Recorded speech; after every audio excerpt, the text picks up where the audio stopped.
Olá pessoal, aqui quem fala com vocês é o Iranildo, hoje trazendo mais uma aula aqui no canal do PET, do assunto de oscilações, assunto da matéria de Física 2. Hoje resolvendo alguns exercícios sobre o assunto.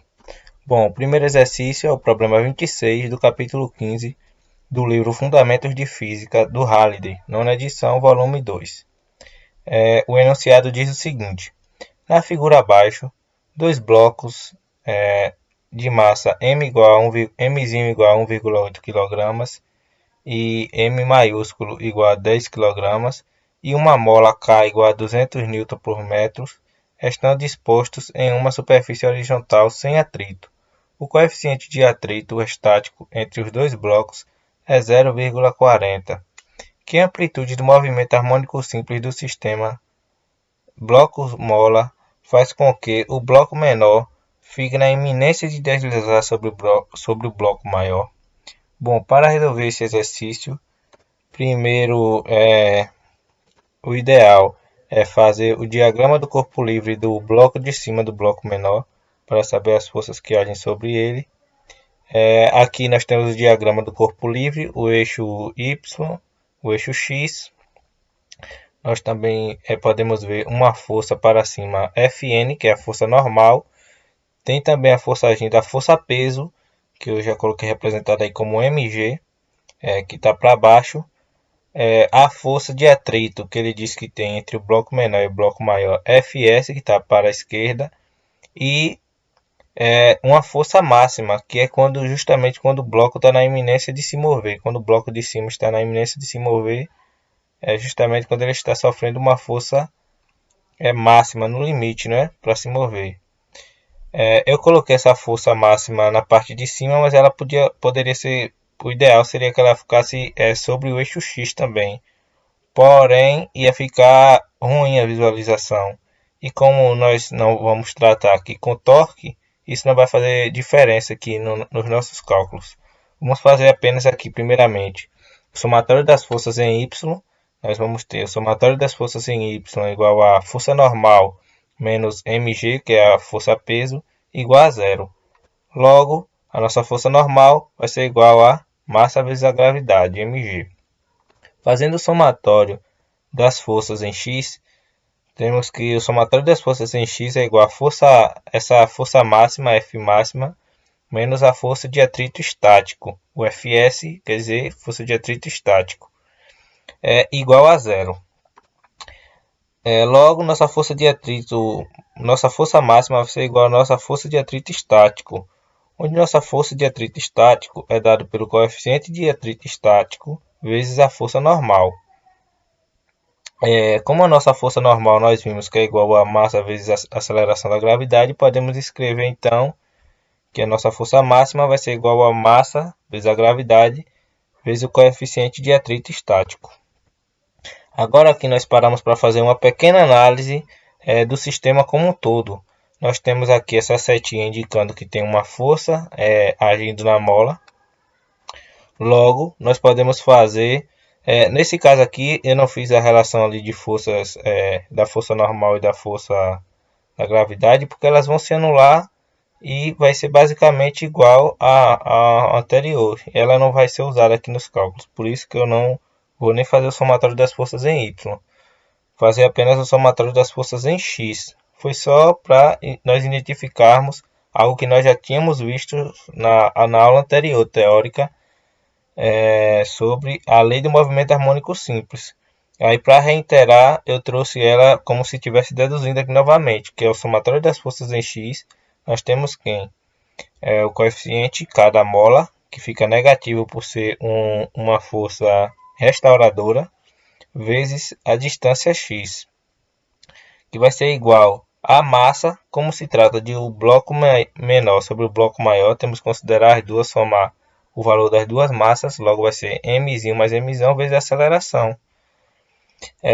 Como a nossa aceleração do mhs nós sabemos que é igual a menos a frequência angular ao quadrado vezes o deslocamento, podemos escrever a nossa equação, fazer essa substituição e ficamos com menos kx igual a menos ômega ao quadrado vezes x, que multiplica m mais m.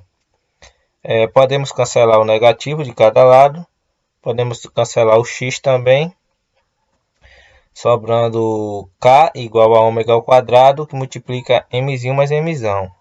Logo, nosso ômega, que é a nossa frequência angular, né, ao quadrado, vai ser igual a o coeficiente da mola, coeficiente de elasticidade da mola, sobre a m mais m, que é a massa do bloco menor, sobre a massa do bloco mais a massa do bloco maior. Logo, nossa frequência angular vai ser igual a raiz de k sobre m mais m.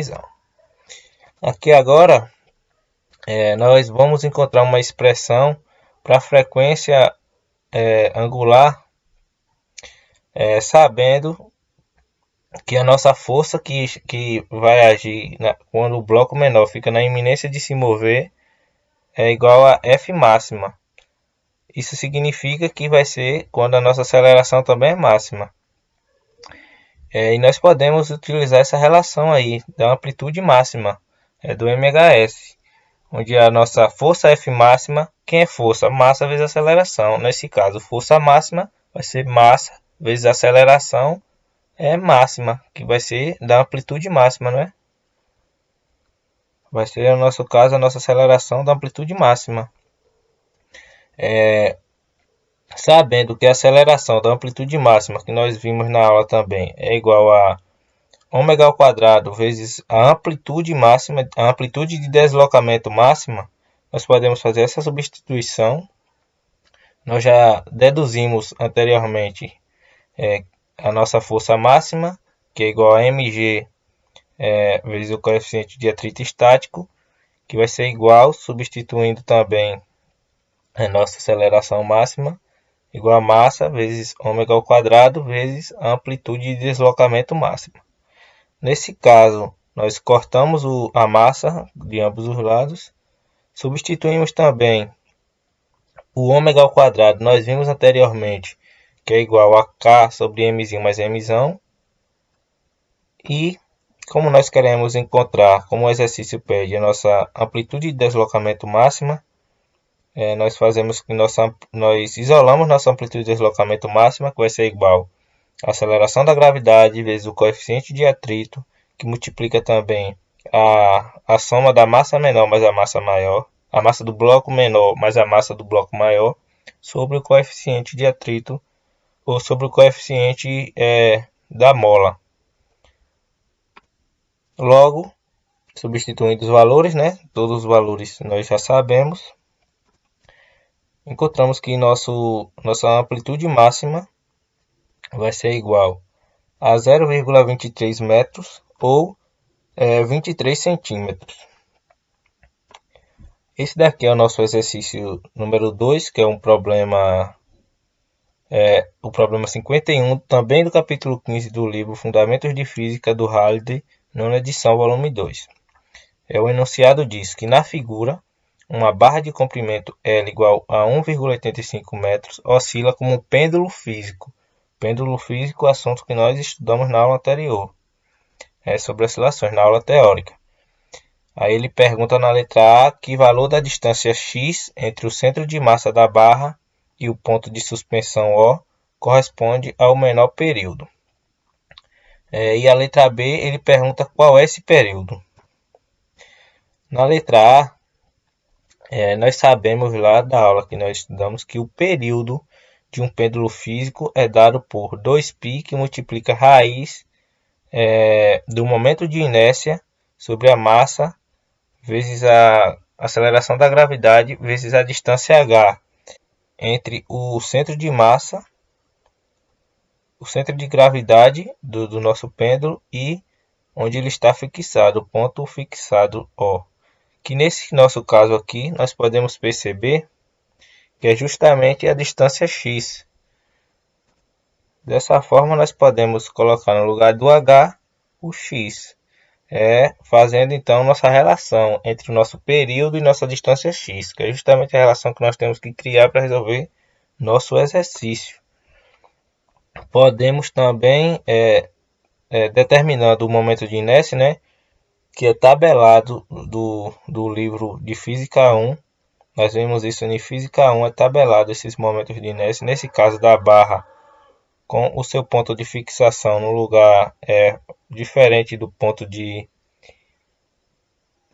comprimento total da barra, nós podemos escrever esse momento de inércia como 1 sobre 12 massa vezes o comprimento da barra ao quadrado, mais m vezes x ao quadrado, que é justamente aquela distância entre o centro de gravidade e o ponto de fixação. Podemos isolar a massa nessa pequena expressão para podermos trabalhar melhor. Colocamos a massa em evidência para trabalhar melhor aqui na frente. Assim, nós podemos substituir toda essa equação, toda essa expressão do momento de inércia na nossa expressão para o período. Logo, nosso período vai ficar igual a 2π vezes a massa, que multiplica 1 sobre 2π, que multiplica a raiz da massa, vezes 1 sobre 12, L ao quadrado mais x ao quadrado, sobre m gx. Fazendo simplificações, né? Cortando a massa com massa, cortando a massa com a massa de cima com a massa de baixo, nós ficamos com t igual a 2π raiz de L ao quadrado mais 2x ao quadrado sobre 12gx. Agora nós já temos a expressão, né? Que ficou apenas em relação. O L nós já sabemos, é constante, o G também é uma constante. Aí nós temos a incógnita T e a incógnita X.